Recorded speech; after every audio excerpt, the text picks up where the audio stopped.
Oh look, now we're controlling all accessories from our smartphone. We're going to show you how we did that.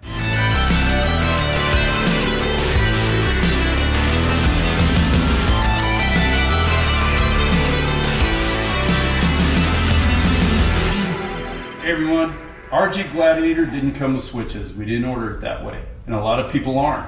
So what do? We have a solution from Switch Pros, the SP9100, which we're going to install on our Gladiator today. What's cool about it, they're made in America, solid state, which means there's no fuses or relays, and it's Bluetooth capable, so you can attach it to your phone and control it with your Apple or Android device. The switch panel is pretty small, right here, pretty simple to install. And on this platform, in the JT, it's going to mount right here below the driver's side grab handle. It also comes with a special bracket under the hood to mount it in a different location than where it previously mounted in the JK Wranglers. So, we're going to do a little bit of install today, walk you through that, and show you where everything goes. Okay, so we've mounted what essentially I would consider the brain of the operation, the SP9100, to this stainless steel bracket that's been provided in the kit, specific to the JL and JT platform. So now that it's already been mounted up to this part here, we're going to take out this body bolt here and secure this part to the inner fender.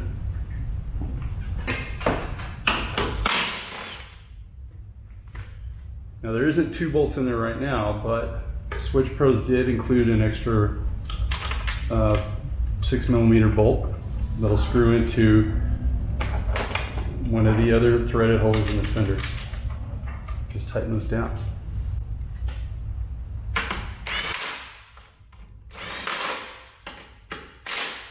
Basically it. And now we're just going to start running our wires.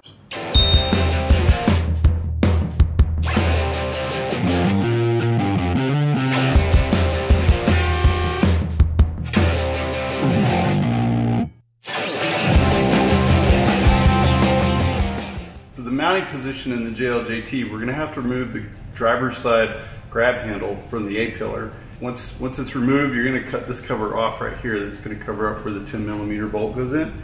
And we're going to have to drill a hole right here, a 5/8 hole, so that we can feed in the cable that's going to mount to the switch pad.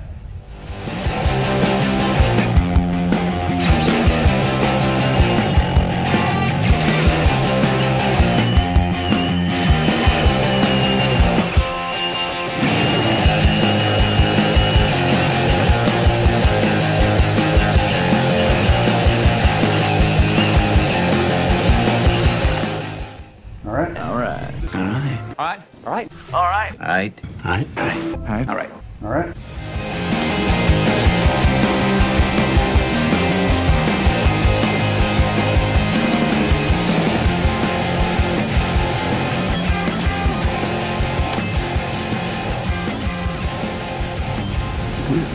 Where does it go? So when I'm wondering, where did you go?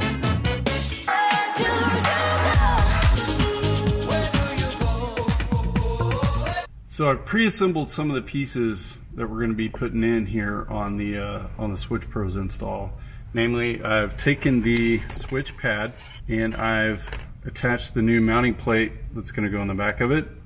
It's going to come with this long Allen head screw and this aluminum spacer block, which is going to go, when we mount this up, it's going to allow it to space out.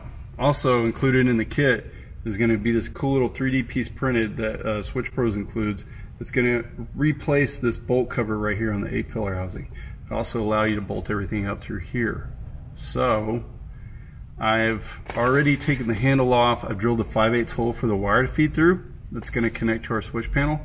And I've also left this bolt up here kind of loose in case we need to move this pillar around some more, or grab handle around some more.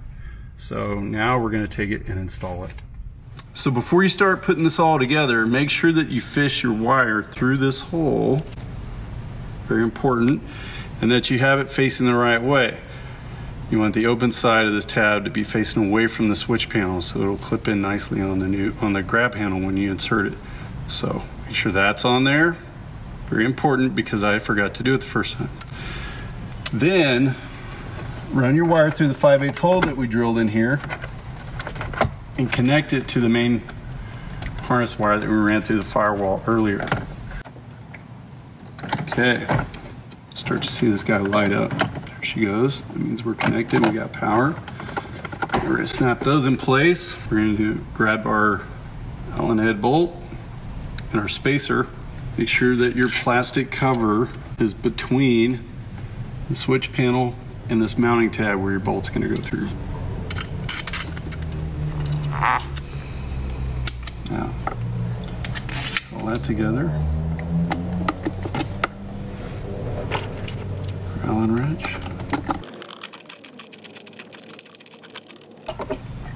Get it positioned where we want it. Take our gigantic 3/8 ratchet wrench. Tighten that. All right.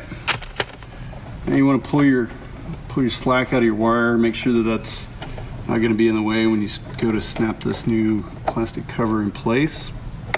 All right. And there you go. Our speaker cover back down, and that's it. It's got enough flexibility in it. You can kind of bend it around, put it where exactly you want it. You want to bend it up towards you, about like that. And we can put our stickers on, label it. We'll wire lockers up to this probably another day.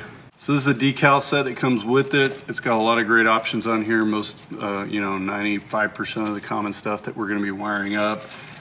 E-lockers, air compressor, any kind of lights, all your different lights. There's a good chance that those decals are on this pack. There's also some blanks on here, so if you don't use all of them, you can blank them out until you're ready to use them. We will be hooking our E-lockers up to this system. Just make sure that you put it on a sufficient channel what I mean by that is make sure there's enough amps on that channel to handle whatever it is that you're wiring up.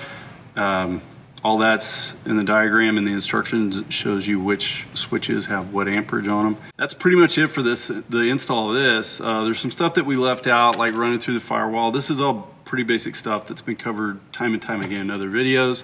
Our main focus was to show you the difference in this video, was show you the difference in how it's mounted in the JT, in the engine bay, and up here on the dash. A lot of installs have been covered on this in the JKs and TJs and Toyotas and stuff like that. So it's a good solution for right now. I bet down the road there'll be a more refined mounting position, probably up on the overhead, on the A-pillar somewhere down the road. But for right now, this is where it's at, and it's going to work well for us.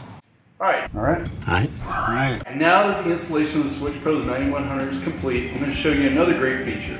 You can turn on all your accessories using the app from Switch Pros that you download to your Apple or Android device.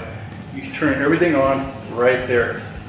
What's that good for? Well, let's say you're setting up your camp at night, something like that, and you need a little extra light. You point it at the campsite, you pull up your phone and turn on your lights or whatever. If you're lost in the dark, you need to find the way back to your vehicle, maybe you can turn the lights on from your phone. That'll help you find your vehicle. I'm sure there's a lot of other different uses you can find it useful for, but those are the ones that come to mind.